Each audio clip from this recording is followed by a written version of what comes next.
I never thought I'd be the one sitting here telling this story. For 35 years, I stood in front of classrooms teaching literature to high school students. I could analyze Shakespeare with the best of them, but ask me to set up a video call. Well, that was a different story entirely. I'm too old for this technology stuff.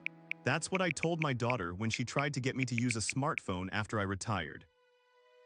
My fingers are too big for these tiny buttons, I'd say. Or my personal favorite excuse, I've lived 68 years without it, why start now? But then the pandemic hit. And suddenly, I couldn't see my grandchildren anymore. That's when everything changed. I still remember the day I realized I couldn't keep avoiding technology. It was April 2020, about a month into lockdown. My daughter called, and I could hear my 6-year-old granddaughter Lily crying in the background. "What's wrong with her?" I asked. "She misses you, Dad," my daughter said. "She doesn't understand why she can't see Grandpa anymore." That hit me like a ton of bricks. Here I was, a stubborn old man refusing to learn something new, while my own granddaughter was in tears because she couldn't see me. Was my fear of looking foolish really worth missing precious moments with her? I'd spent my entire career teaching young people to embrace knowledge, to never stop learning. And yet there I was, refusing to follow my own advice. The irony wasn't lost on me. So that night I made a decision.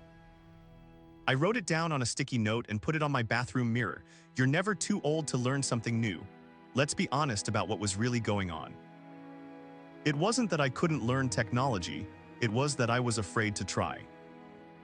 Afraid of looking incompetent. Afraid of failing.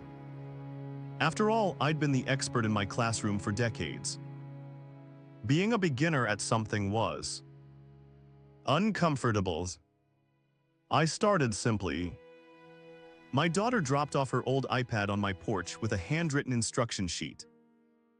I remember sitting at my kitchen table, staring at this sleek device like it was some alien artifact. The first time I turned it on, I was genuinely nervous. My hands were actually shaking a bit. Isn't that something? A grown man, retired teacher, nervous about pressing a button.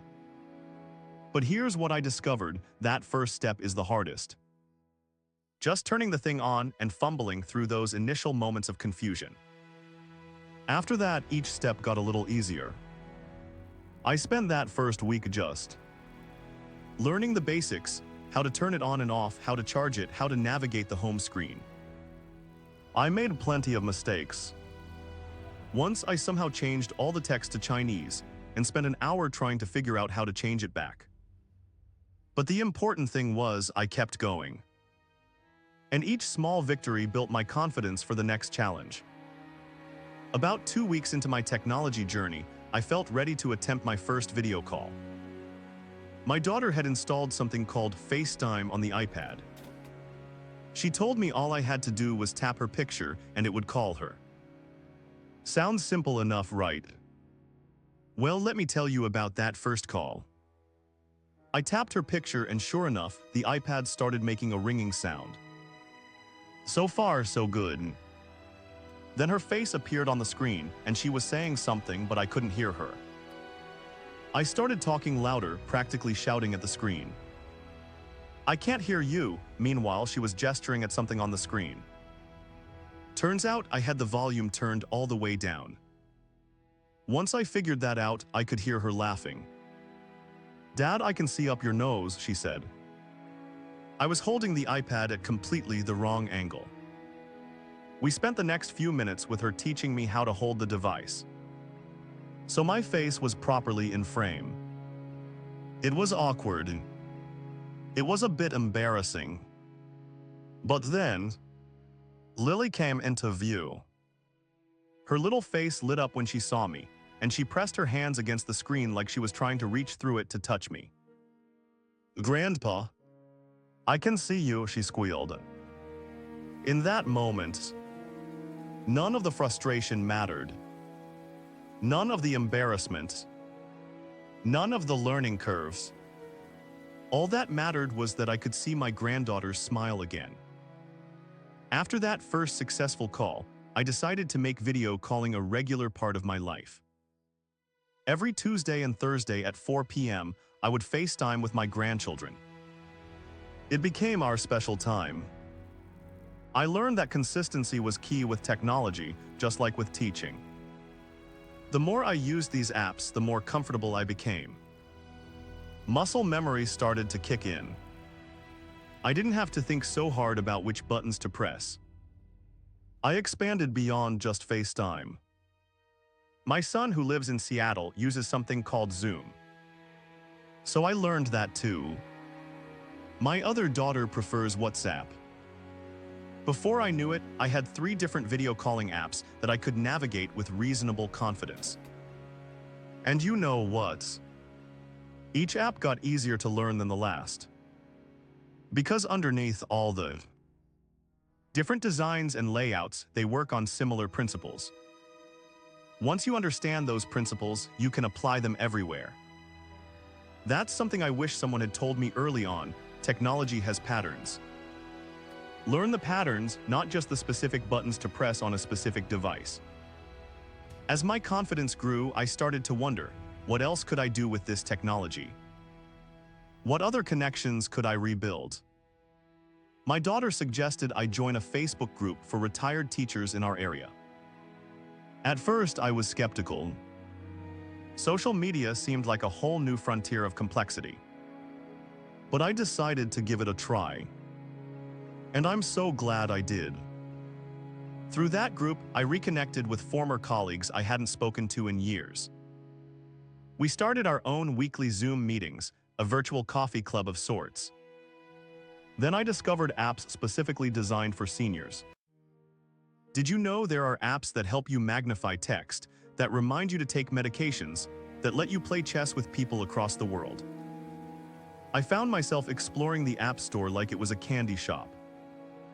Weather apps, news apps, puzzle games, ebooks. Suddenly, this device wasn't just for video calling. It was a window to the world during a time when the world had become very small. For many of us. One day, during a video call with Lily, she asked me a question about butterflies for a school project. Instead of just answering, I had an idea. "Hold on, sweetie," I said. I opened Safari. Yes, I had learned to use the web browser by then, and found a video about butterfly metamorphosis. "Can I share my screen?" I asked my daughter. There was a pause on the other end of the call. "Dad," she said, sounding genuinely impressed, "did you just ask if you could share your screen?" We all laughed, and she showed me how to do it. For the next 20 minutes, I essentially taught a mini lesson to Lily about butterflies, sharing videos and pictures I found online. In that moment, I wasn't just a grandpa anymore. I was a teacher again. Technology hadn't just connected me to my family. It had reconnected me to a part of my identity I thought I'd left behind when I retired. Word started to get around among my friends. "Bob's gone digital," they'd say. Some were curious, some were skeptical. But a few of them started asking me for help. Can you imagine that? The man who once couldn't turn on an iPad was now teaching his 70-year-old friends how to use technology. There's a certain poetry to that, don't you think? I started hosting small technology tutorials for my senior friends in my backyard. We called ourselves the Silver Surfers. Terrible name, I know, but we thought it was hilarious. One friend, Arthur, had completely lost touch with his son, who had moved to Australia years ago. Through patience and practice, we got him set up with WhatsApp. The first time he video called his son, he cried. They hadn't seen each other's faces in over 5 years. That's when I realized this wasn't just about me anymore.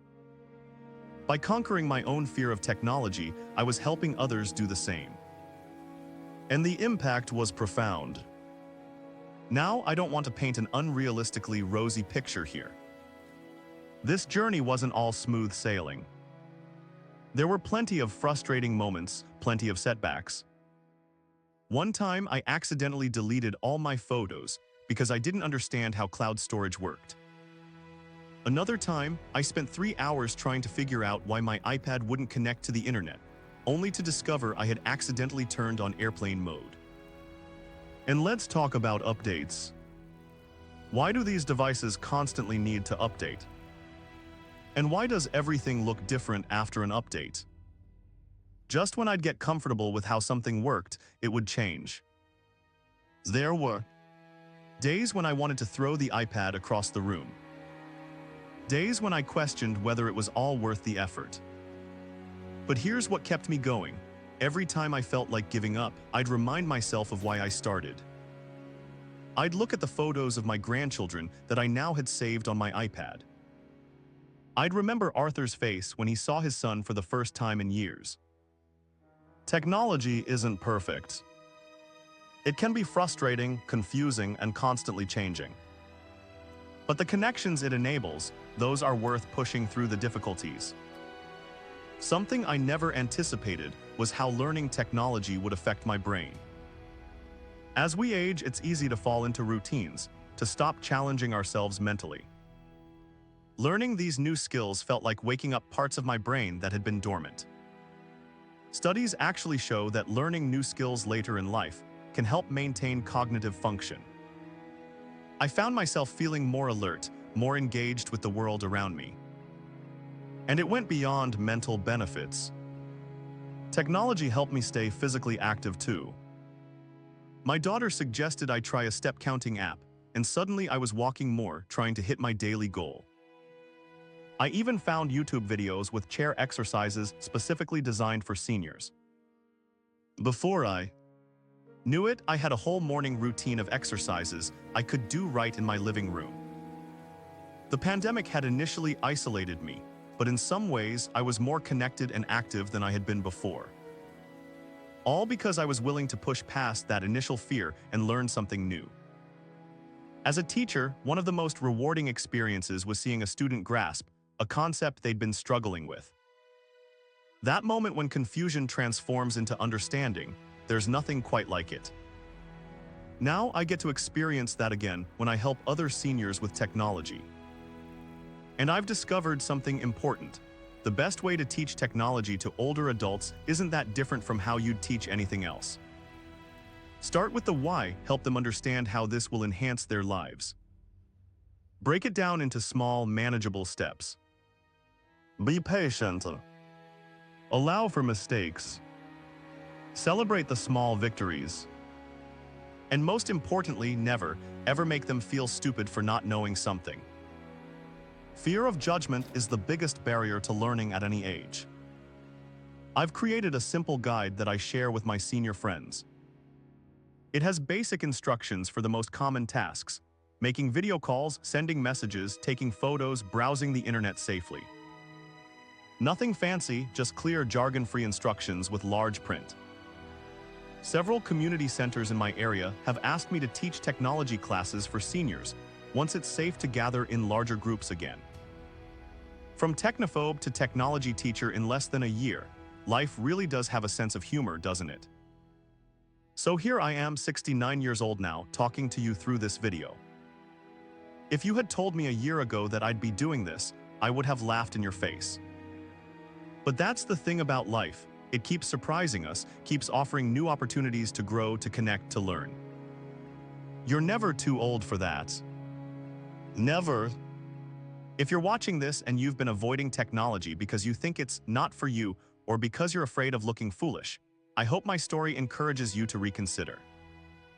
The initial discomfort of learning something new is temporary. The connections and opportunities that technology enables can be profound and lasting. Start small. Be patient with yourself. Find a guide, whether that's a family member, a friend, or even a YouTube tutorial like this one. And remember that every expert was once a beginner. Technology isn't perfect, and it isn't a replacement for face-to-face interaction. But in a world where families are often spread across great distances, where circumstances like a pandemic can physically separate us, these digital connections become precious lifelines. My granddaughter Lily turns 7 next month. Thanks to technology, I haven't missed watching her grow, even during this difficult year. We read books together over video calls.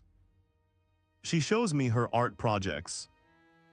I help her with homework. Different from being there in person. Yes, but meaningful nonetheless.